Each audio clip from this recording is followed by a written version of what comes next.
that the holy prophet Muhammad sallallahu alaihi wasallam was mentioned by name in the Bible. I have read the Bible through many times, and others such as I have read it many more times. What has happened is this: the Old Testament, according to Christian authorities, was preserved in the Hebrew language. In the Old Testament, in the Song of Solomon, chapter 5, verse 16, in the Hebrew language, it reads, Hikko mamittakim vi kullo mohammadim zahdudi vi zahra'i bayna Jerusalem. Song of Solomon, chapter 5, verse 16. The word Muhammadim is Muhammad, im, I-M-im. Im is a plural of respect in Hebrew. You see the first verse of the Bible, book of Genesis, chapter 1, verse 1. It says, in the beginning, God created the heavens and the earth.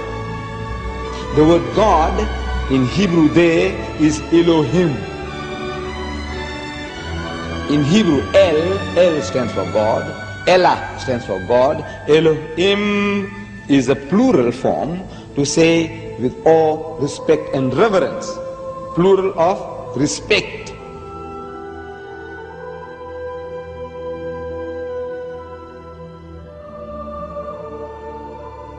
The word is there in the Hebrew language. In the original, what they call original, it's there. But they have translated that in English as altogether lovely.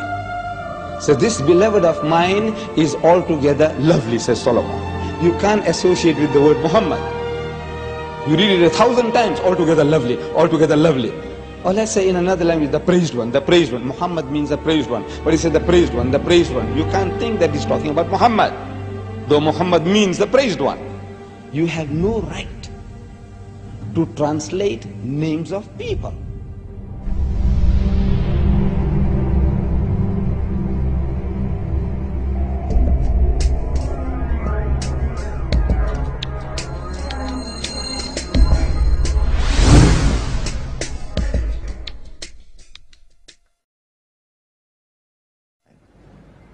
إذ قالت الملائكة يا مريم إن الله يبشرك بكلمة منه اسمه المسيح عيسى بن مريم. The story of Jesus' birth is narrated in vivid detail in the Quran. As in the Bible, an angel tells Mary she is pregnant despite being a virgin. But the story of what follows then changes completely. In the Bible, Mary's role is limited to the passive mother of Christ. The Quran gives accounts of her ancestry, her birth, her childhood in the Temple of Solomon, and as mother of Jesus. She's the only woman mentioned by name in the Quran.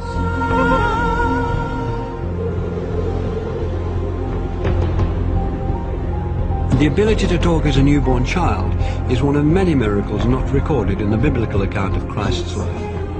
We have more sayings in the Islamic tradition about Jesus than you'll find in the Gospels themselves. So there is a possibility that other things did happen. There were many Gospels around that didn't all make it into the New Testament. And the Church tried to limit the number of Gospels.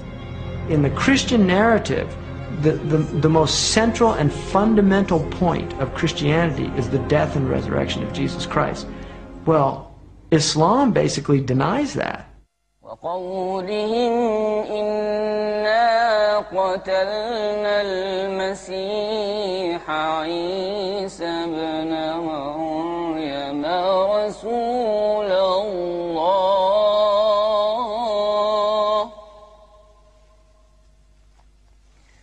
وما قتلوه وما صلبوه ولكن شبه لهم. To find the story of Christ's crucifixion and resurrection being changed is too much for some Christians. J. Smith is an evangelical Christian who spent 25 years studying Islam. is dedicated to disproving the Quran's version of Jesus' last day on earth. If Jesus were to come down to Speaker's Corner, I would imagine he'd get up on the ladder like I'm going to get up on the ladder. What he would say to Muslims specifically is he would probably confront them with what they've done to him, what their scriptures have done to him, not them personally, what their scriptures have done to him by taking away his divinity, by also suggesting that the greatest act of history, the most sacrificial act that anybody has done, to die for mankind, God himself to die for that which he has created, has completely been eradicated, has completely been thrown out of their scriptures. The essence of Islam is submission to the absolute, to the divine. And that's where salvation lies, in submission to the divine, or at least a recognition of the divine. In Christianity, salvation lies through the acceptance of the blood of the Lamb. That is a completely different narrative than the Quran is giving. Who's right? Well, the Quran says, you make your choice here, and I'm going to let you know in the next world. In the Quran it says that on the Day of Judgment, God will actually ask Jesus Christ, did you tell the people that you were God? And Jesus says, you know what I said, you see everything I say and do. I would never say that. Glory to you, transcendent are you. I would never say that. I have no right to say that. Why aren't you Muslim? Why, I'm a Jew. You're a Jew? Oh, I was previously Christian. For Christians to believe that Jesus was God in human form is absolutely fundamental, because it means that God understands us. God isn't some distant deity living in the glory of heaven. He can understand what it's like to be in pain, to be betrayed, to be hurt, to be bruised, to be bullied. God understands our situation. If Jesus was God, then who was supporting the world while he was supposed to be dead? Or if he was God, then who was he praying to? 3 books! What doesn't work is that God has family. I can't believe that Mary can give birth to God. For God to be God, he has to be the creator and not become part of creation. Officials act that anybody has done to die for mankind, God himself to die for that which he has created, has completely been eradicated. But God is not bound in the frame of reference. He's the creator of time. Time is a creation of God. Matter is a creation of God. These are transient entities.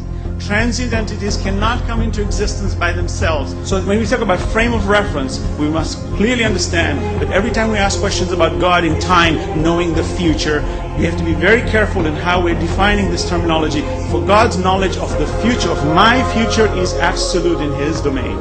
He knows everything, but he's not bound in the time where he is experimenting himself, for he's not bound in space, time, or matter. Those are created entities which he has put into it. So for me to put him into it would be also very wrong.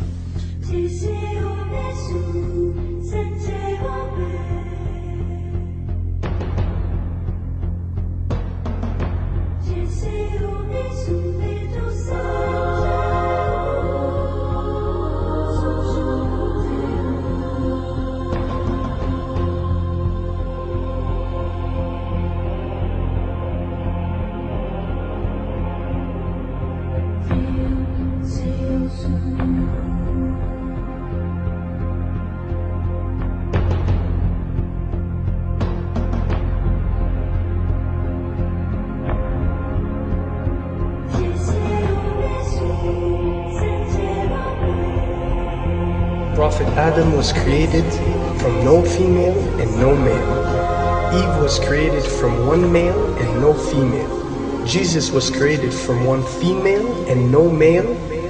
And all of us have been created from one male and one female. These are 4 examples for us to benefit from, to understand the divinity of our Creator.